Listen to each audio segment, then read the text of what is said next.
We're here with Russ Unger. Thank you for doing this with us today. You're very welcome. My first question to you is, why is it so hard for people to sponsor UX research? I would say it's a couple of different things. And one is, if somebody's never been a part of UX research, they don't understand what it is, and they see it as a line item. And so it's easier to say, I have a deadline, and my 2 to 3 weeks that I need back, I can kill in this research thing I don't understand. Or sometimes it's, we know our users. We are our users. We don't have time or budget to do this, so we need to get rid of it, and we can always make changes, or we can put things to the parking lot. I think Jeff Gothelf says that there's this great myth of the second phase of projects when it comes to doing any design and development work. I'm hearing from a lot of consultants and agencies that the first thing to make it out of a project proposal is the UX research part. How do you position research to prevent this from happening? You know, it would be great to be part of, a part of the process of statements of work or selling work, so that you could kind of explain how it works better. But in many cases, while we as designers are now getting a seat at the table and people are taking us a little more, I don't want to say seriously, but they're giving us, a little more room. That doesn't necessarily mean that we're up there at the negotiation phase of a contract. Mm-hmm. And when it gets down to line items and you've got to take away money and time, something has to go.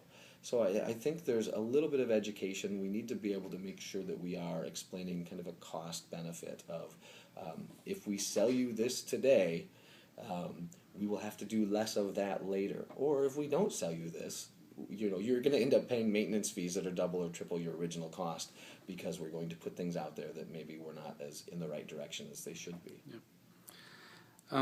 What is the most effective research deliverable that you found to affect clients to act upon research?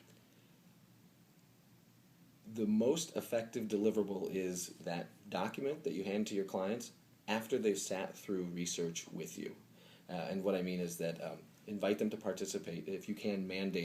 Jared's a big fan of making sure his clients sit and watch, and clients who can participate in research and can understand exactly what you're doing and see the value in it will be far more impacted than a deliverable alone. And once they've seen it and they understand, it's almost akin to us having empathy for our users. They understand what's happening. And in fact, back to your first couple of questions, once they've done that once and they see the value in it, that sort of argument and that battle kind of goes away on its own. Todd and I will say that in guerrilla research methods, they're a gateway drug. They are, if you can do something and show the value of this insight and this input and how it informs design, it's then much easier to sell bigger research or more research later or the next time. Yeah. What is the most basic advice you can give a UX practitioner who is dealing with difficult people who don't understand or don't respect UX research processes? We're supposed to be masters of empathy, right? Mm-hmm. So let's apply that to those folks who maybe don't understand us, or who maybe, for whatever reason, might be afraid of the unknown. And so we should understand that maybe they just don't know enough about us. If you pay any attention to any sort of public streams, you'll see that some days we're still defining what we do. And so how can we expect for people to fully understand what it is that we're offering them and what our services are and what our products are, if we can't fully define them, entirely very well?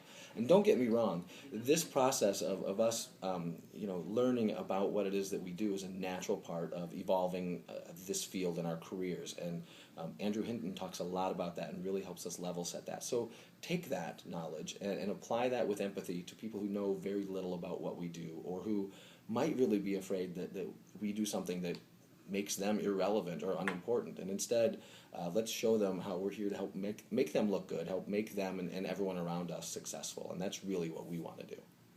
Okay, that's all I had for you. Do you have anything else you want to add? Texas is great. Thank you.